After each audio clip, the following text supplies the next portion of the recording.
রাত নামলেই খুলনা মহানগরী পরিণত হচ্ছে খুনের নগরীতে। কিশোর গ্যাংয়ের সাথে পাল্লা দিয়ে মাথাচাড়া দিয়ে উঠেছে চরমপন্থী দল ও সন্ত্রাসী গ্রুপ। গত 14 মাসে 39টি হত্যাকাণ্ড ঘটেছে নগরীতে। টার্গেট কিলিং ও মাদক সাম্রাজ্য নিয়ে অস্থির অপরাধী চক্র। আইন শৃঙ্খলা পরিস্থিতির চরম অবনতি থামাতে এবং নাগরিকদের আস্থা ফেরাতে কেএমপি পদক্ষেপ নিয়েছে। খুলনা থেকে আতিয়ার পারভেজের রিপোর্ট। খুলনায় সাম্প্রতিক হত্যার ধরন খুবই নৃশংস। খুনের ধরন ও টার্গেট বাছাইয়ে অভিনবত্ব তাদেরকে থামাতে পারছে না পুলিশ প্রশাসন। নগরীতে বিএনপি, যুবদল, ছাত্রদল ও ব্যবসায়ী খুনের শিকার হলেও অপরাধীদের আইনের আওতায় আনতে হিমশিম খাচ্ছে পুলিশ। আইন শৃঙ্খলা বাহিনীর ব্যবহৃত অস্ত্রের চেয়েও আধুনিক অস্ত্র দিয়ে গুলি, বোমা হামলা ও ধারালো অস্ত্র দিয়ে জবাই করে হত্যার ঘটনায় উদ্বিগ্ন নগরবাসী।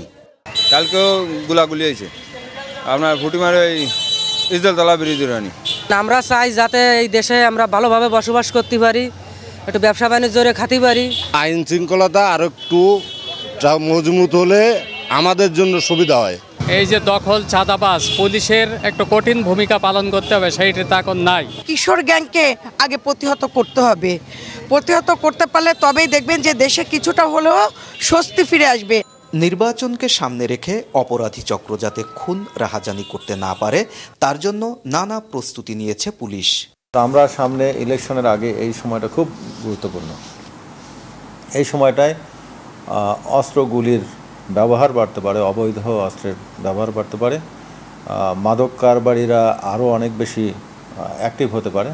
তো এই বিষয়গুলো মাথায় রেখে আরও অন্যান্য অপরাধের যদি কোনো তথ্য থাকে নাগরিকদের কাছে, সেই তথ্যটা আমরা এই তথ্য বাক্সের মাধ্যমে আমরা পেয়ে যাব, আমরা আশা করতেছি। পুলিশ চায় নগরবাসীর সহযোগিতা আর সাধারণ মানুষের চাওয়া পুলিশের শক্ত অবস্থানে ফিরে আসুক নিরাপত্তা ব্যবস্থা। আতিয়ার পারভেজ, বাংলা ভিশন, খুলনা।